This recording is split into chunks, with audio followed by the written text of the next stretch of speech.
Today, we're going to take a look at some of Glenn Beck's 501c3 nonprofits that are kind of sketchy, okay? We don't talk enough about Glenn Beck, and I think we should. A close look at Glenn Beck's Nazarene Fund concerns over leadership and finances should motivate caution.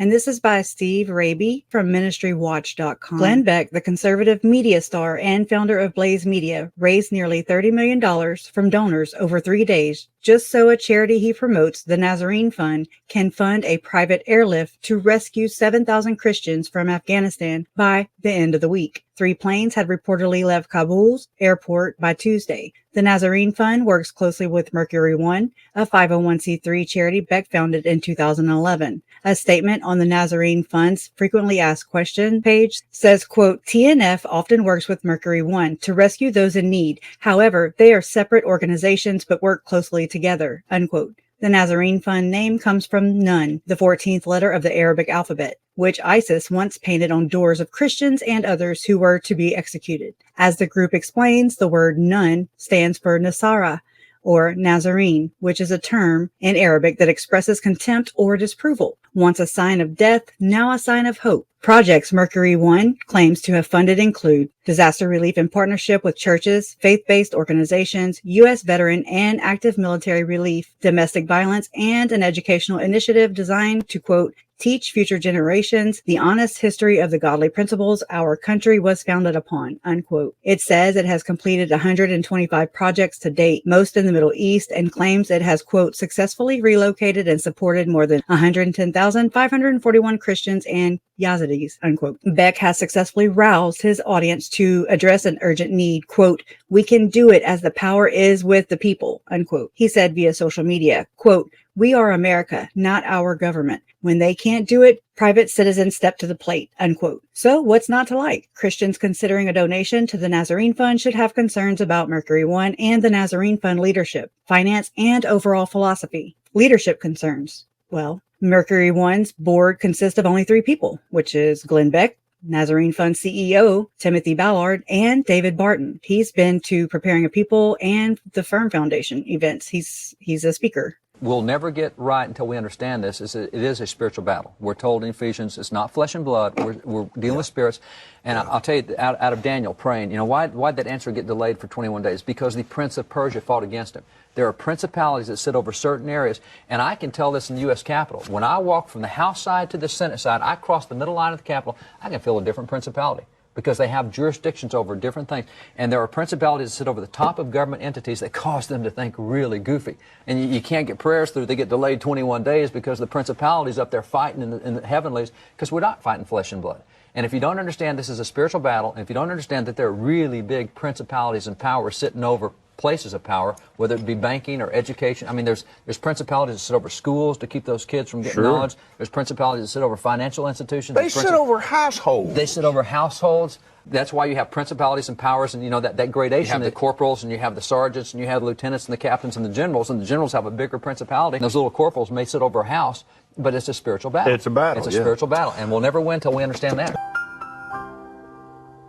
The Christian author and Republican operative, the Evangelical Council for Financial Accountability, ECFA, requires that its members have at least 5 board members, with at least 3 of them being independent. Becks Charities would be excluded from the ECFA membership on a number of grounds, including the fact that they are not Christian groups, though it is sometimes hard to discern that by looking at the group's own marketing material, and its publicity in publications of Christian groups include the Christian Broadcasting Network and Focus on the Family. In fact, CEO Timothy Ballard is a Mormon father of 9 whose leadership of another organization, the sex trafficking organization Operation Underground Railroad, or OUR, has raised significant flags, as Ministry Watch reported in March, citing the reporting work of Vice, which has published lengthy investigative articles about the group and its problems. OUR, founded in 2013, is currently under investigation by a Utah County attorney for making misleading statements in its fundraising appeals, a recurring problem as Ballard often overstates the group's role in rescues, many of them using dramatic but controversial raids, often with cameras running. Fox 13 News has learned that prosecutors are looking into several allegations.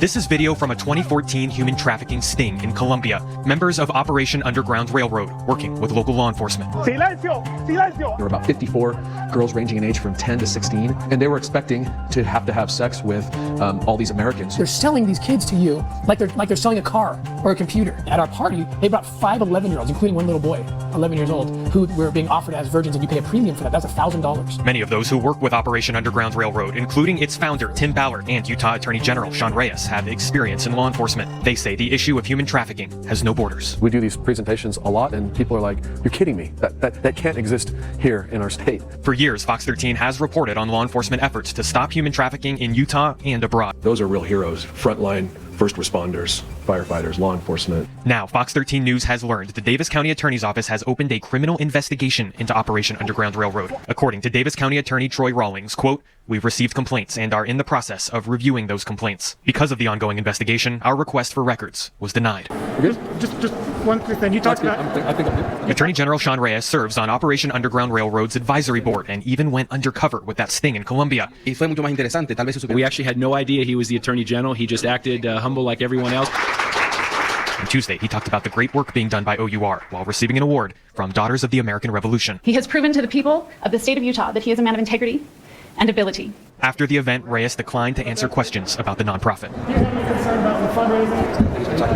The Davis County Attorney's Office is also saying little about its case, but Fox 13 has learned County Attorney Troy Rawlings posted a series of messages on his personal Instagram account last month. Quote, "Please beware of any individual, entity, or organization who solicits your money and may be claiming credit for work to protect children that is actually done by our task force. They have had absolutely zero involvement in any of these arrests and successful prosecutions you see on display on the wall of shame in the Davis County Attorney's Office." The messages did not name Operation Underground Railroad directly. According to public records, the nonprofit's revenue has more than tripled over a span of 4 years. Let's do it, man. We're going to answer the controversial questions right now. Oh, there's some big ones. OUR posted this video online last week, which did not address the investigation. The sooner we answer these questions, the sooner we can all join together. Earlier today, we received this brief response from Operation Underground Railroad's legal counsel, Adam Becker, who says he spoke with the Davis County Attorney today, who told him there is no investigation. We also reached out to the Attorney General, Sean Reyes. His office says they aren't aware of any investigation, and he wouldn't comment, even if he was aware of one. Bob, Kelly? So, Adam, is there an investigation going on then? Yeah, I mean, based on all of the documents we've received, based on the quotes we've heard from Troy Rawlings, the Davis County attorney, we firmly believe there is an investigation going on here. We cannot answer or speculate why OUR's attorney would send us a statement stating that there isn't one, but we're confident in our reporting, which is why we're here tonight.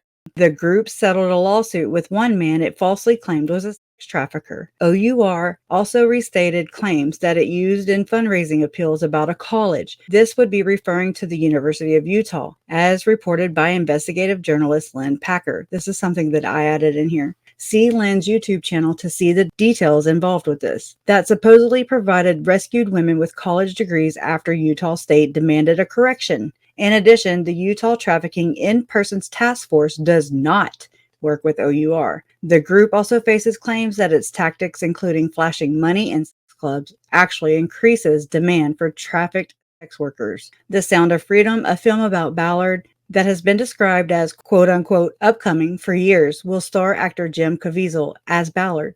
Ballard and Caviezel appeared at a conference where the actor promoted QAnon conspiracy theories. The financial concerns. As for finances, until the Afghan refugee crisis, recent financial statements show Mercury One was an organization in significant decline. The latest available IRS Form 990 for Mercury One covers the fiscal year that ended December 2019 and shows revenue of just over $7 million, down from a high of $17 million in 2015. It operated at a loss, running a deficit of more than $1.8 million, in part because it spent 16% of its revenue, $1.13 million, on fundraising. It had 27 employees and claimed 1,234 volunteers. In 2017, Warren Throckmorton, weird name, raised concerns with Mercury One spending. In 2013 and 2014, the charity paid $204,000 to David Barton'S Wall Builders Organization for helping people face disasters, even though,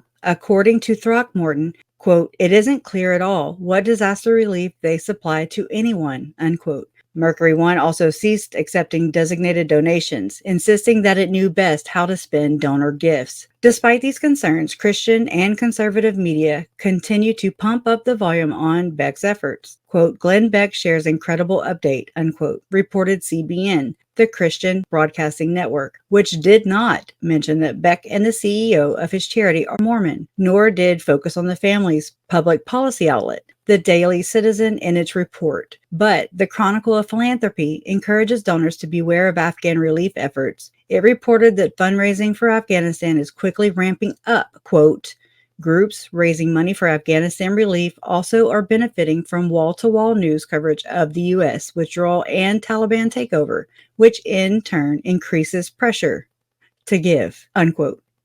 So, what do you think? Do we know enough about Glenn Beck? I have read that Glenn Beck is actually Tim Ballard's brother-in-law. He's married to Catherine Ballard's sister, allegedly, Tanya. I just think that Glenn Beck is he's got his hand in everybody's honeypot, so to speak. And I would like to know what you think. Let me know in the comments down below. If you would, please hit the like, hit subscribe if you're not a subscriber yet. Click the notification bell. Click it to all. That way you can receive all notifications whenever we upload or go live. It'll help this platform grow. It'll help our reach. Anyways, justice for Tylee, Charles, Tammy, JJ, and Joe. Love always wins. You guys are proof of this. Thank you. See you next time.